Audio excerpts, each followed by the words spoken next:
В эфире программа «Акцент дня», в студии Илья Табуев. Здравствуйте.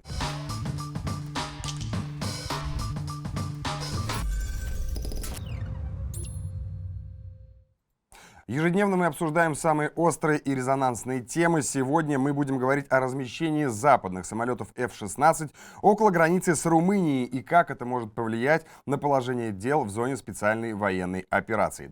С нами на связи военный эксперт, капитан первого ранга запаса Василий Дандыкин. Василий Алексеевич, здравствуйте. Здравствуйте.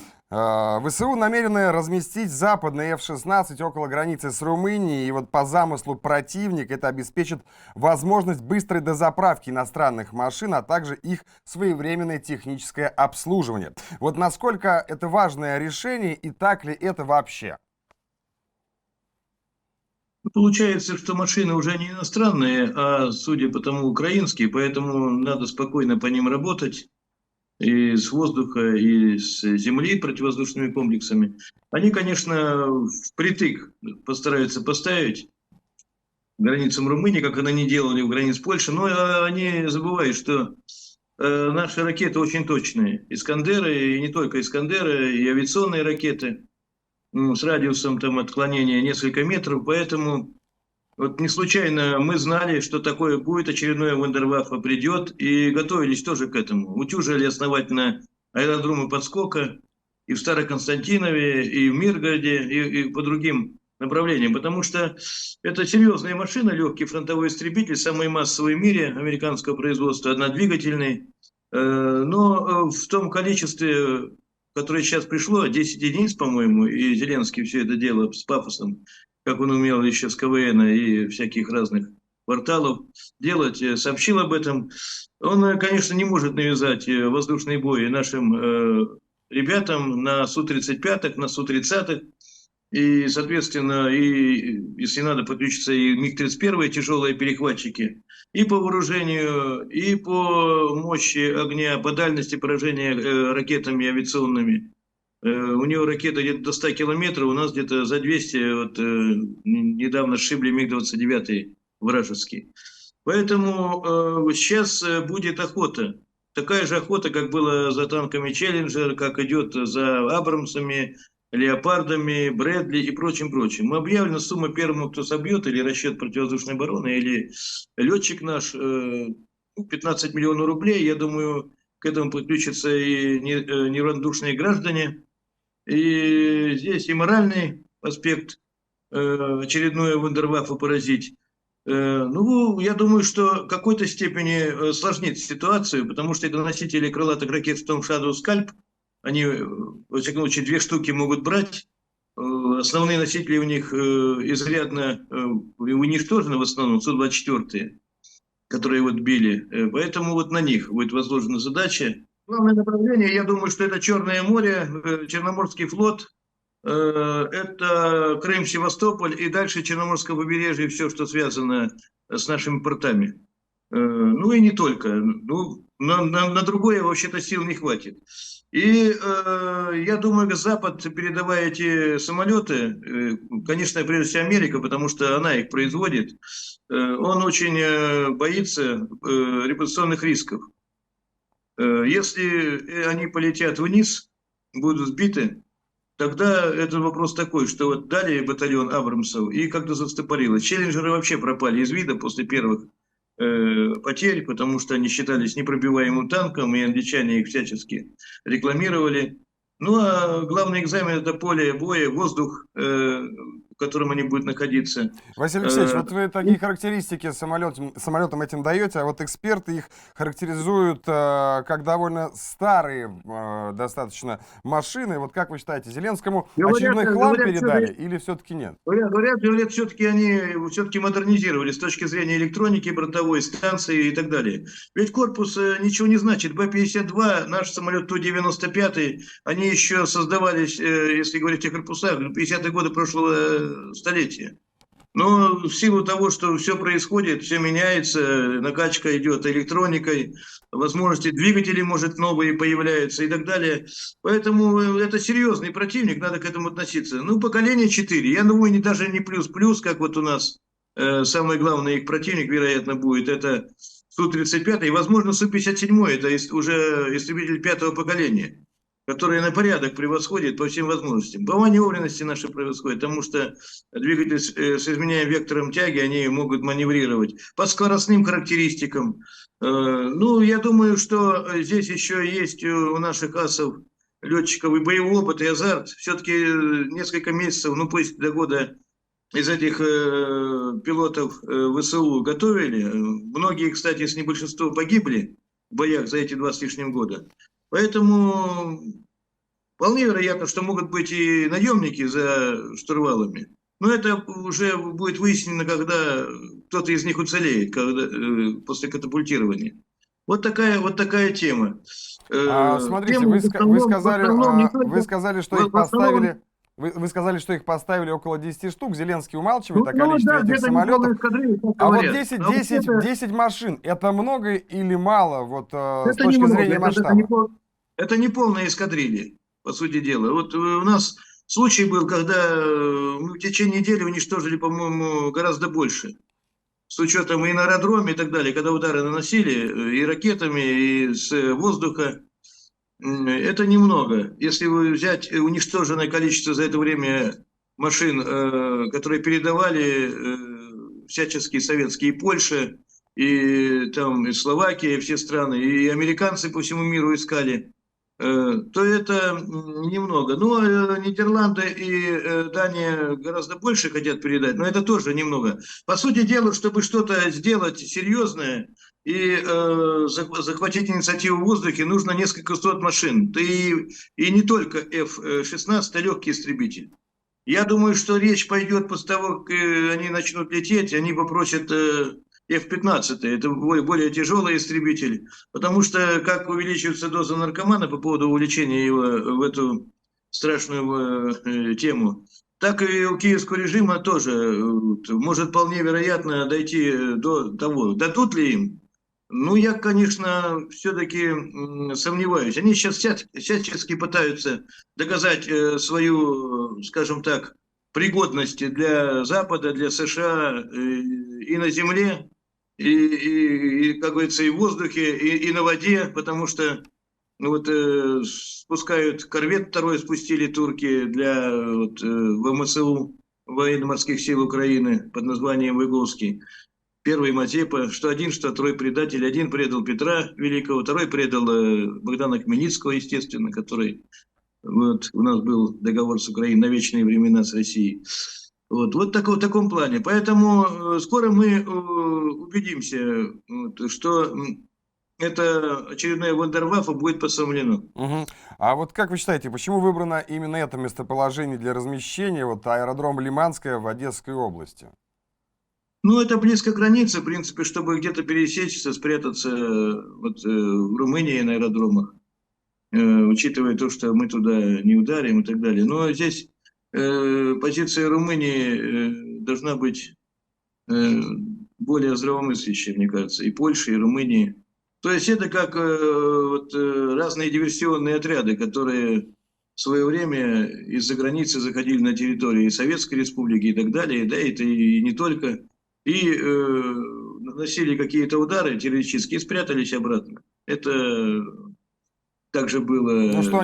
они очередную нору себе пытаются найти, вырыть. А может ли это Ну, вообще, я эта думаю, точка стать целью для наших военных? Мы можем... я думаю, конечно, аэродром пристреленный, кстати, пристреленный и один, и все аэродромы, которые идут, которые могут принимать эти самолеты, они уже говорят, что они могут и на шоссе приземляться. Это достаточно капризный самолет с точки зрения того, что если нашему выбоины на полосе нипочем, там, то здесь нужно постараться. Всякая западная техника, она требует более трепетного обслуживания. Поэтому посмотрим, как это у них будет получаться. Мое убеждение, что сейчас наши ребята и в воздухе, и с земли готовы и теоретически, в общем-то, для того, чтобы Мгм. еще раз, хотел сказать, Перейдем, посрамить очередной Ваффе. понятно, перейдем немного к другой теме, достаточно актуальной вот на сегодня. Второй день осложнилась обстановка в приграничной зоне в Курской области. Вот на ваш взгляд, почему Киев решился на такую атаку? Но дело в том, что куда деваться? Дело в том, что с выбором в Америке не все ясно, как угодить, если будет вот, нынешний вице-президент станет или Трамп. Все здесь не ясно.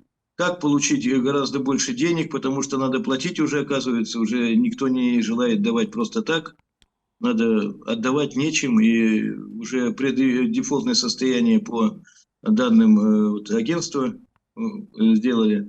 Ну и, соответственно, неудачи на фронтах на всех. Это, прежде всего, Донецкий, и в районе Торецка, и вот в районе того же Нью-Йорка, это уже Загорловка многострадальный, где наши идут, на всех направлениях. И ведь они понимают, что мы тоже готовимся и можем ударить и на юге, и по центру.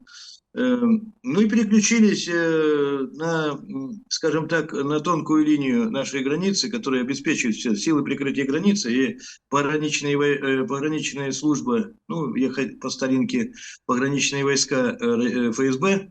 Это вот Курская направление, Сумская область. Еще, если дальше пройти, там Черниговская область, там Брянщина идет по болотам, по лесам.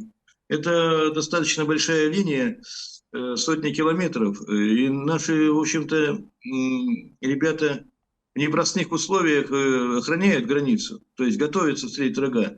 Но я думаю, что это убийственное решение, потому что растянуть еще больше фронт на несколько сот километров, рассчитывая, что в России не хватит возможностей и резервов, это абсурд. Они уже наступали таким образом в районе Белгородской области. И чем это получилось? Уничтожение массовой техники и, скажем, и людей, и плененных, и так далее. Что-то, конечно, вот они совершили первый же день ради информационной подпитки Зеленского, он об этом говорил, они, конечно, будут говорить, что вот так мы зашли. Там, между прочим, на границе, это был Советский Союз, и все эти деревни, некоторые надвое делятся. Одна сторона там, другая сторона здесь, и никаких проблем-то раньше не было. И, в принципе, до всех этих майданутых дел и проблем не было с переходом границы, они как-то были упрощенные. Так что здесь сейчас они уничтожаются, идут боестолкновения. Если 300 человек, это не полная батальон-тактическая группа, но говорят, что, в общем-то, в резерве целая опытная бригада с натовской бронетехникой, которой не хватает на других направлениях, и на Харьковском, и так далее, по пешему ходят. Все это уничтожается. Если сводки Министерства обороны посмотреть, там не все учитывается. Не учитывается дальность наших ударов ракетных и так далее, которые мы бьем и «Искандерами» и так далее. Но это очень большие потери. В общем-то, поставки техники не увеличатся, говорят, с Запада, а имеют склонность снижаться. Вот, рассчитывают на то, что они где-то, вот, заводы начнут, новые появятся, работать на полную мощность, но это дальняя перспектива. Поэтому, я думаю, конечно же, это террористический акт, несомненно, потому что прежде всего пострадали мирные жители, в том числе раненые дети. Об этом уже представитель МИДа Мария Захарова заявила. Я думаю, что сейчас, уже сейчас проведут из этих сел и проводится эвакуация населения, и они огребут по полной, будут уничтожены всеми возможными нашими средствами, силами, и солнцепеками, и подходящими резервами. И более того, я думаю, несомненно, я говорил уже вот в наших передачах, что так или иначе надо создавать эту санитарную зону по всей линии, потому что они попытаются, они уже пытались заходить и на Брянщине, на ДРГ. Они всячески используют этих мерзавцев из РДК, которая запрещена в России, для того, чтобы понять, что вот есть противники Путина и так далее. И вполне вероятно, что они там тоже находятся, как проходили на Брянщине. Ну а то, что зашли, установили над домом или над сараем флаг украинский, как это было у них в других местах, и потом полегли рядом с этим флагом. Ну, это очередной пиар, в котором ему, кстати, ну, объективно, ЦИПСО и прочее мастерства не занимать. Учителя у них по вранью очень вот, богатые такие, очень, скажем, подготовленные. И готовили их очень долго, еще до Майдана, я это знаю, и по Севастополю и так далее. Крутили им, мозги им кручивали, как обмануть, как картинки поменять. Вот то, что было 3 года назад или 4, или как еще, или где-то в другой части света поставить. Поэтому И я не сомневаюсь, что ребята справятся, но вот объективно эта черта границы и в Сумской области, и Черниговской, ведь она не считается зоной специальной военной операции. Силы прикрытия, вот, как это было и на Белгородчине, там не только контрактники, но ребята ведут себя достойно, сражаются. Я думаю, сейчас уже резервы подошли, возможности такие есть. Надеюсь, что в ближайшее время Министерство обороны уже, скажем так, расставит точки над «и» все сообщит, как Мгм. происходит все. И дальше, я думаю, что надо, конечно, эту полосу так или иначе, все к этому идет, обозначать туда, в сторону украинской границы, на десятки километров. По-другому просто нельзя. Ну, я с вами полностью согласен. Действительно, это может быть убийственным решением Да. для Киева. Это Спасибо они, вам да, большое. они, в общем-то, не считаются ни с потерями, ни с всякими данными, потому что смертность превышает рождаемость, и если посмотреть по селам и маленьким городкам, то уже мужиков всех отловили. По сути дела, вот пока за границей сейчас будет отлавливать, судя по всему, Польша там и так далее, в порядке помощи. Ну, вот так идет. Ну, что сказать? Ну, это выбор, который, ну, так получается, после оголтелой этой пропаганды, которая была, поддержала, и сейчас еще верят многие на Украине население, что они уже, во всяком случае, может быть, на подступах к Москве. Получается все по-другому. И ощущение того, что они не правы, оно растет с каждым днем. Я думаю, наши ребята обязательно купируют эти угрозы. И, конечно же, так или иначе, после того, как мы несем поражение врагу, надо заниматься конкретно вот этой нечистью, террористами и так далее на этих направлениях. Да, Санитарную зону создавать надо. да, спасибо вам большое. С нами на связи был военный эксперт, капитан первого ранга запаса Василий Дандыкин. Это была программа «Акцент дня». Смотрите нас ежедневно на канале «Справедливая Россия». До свидания.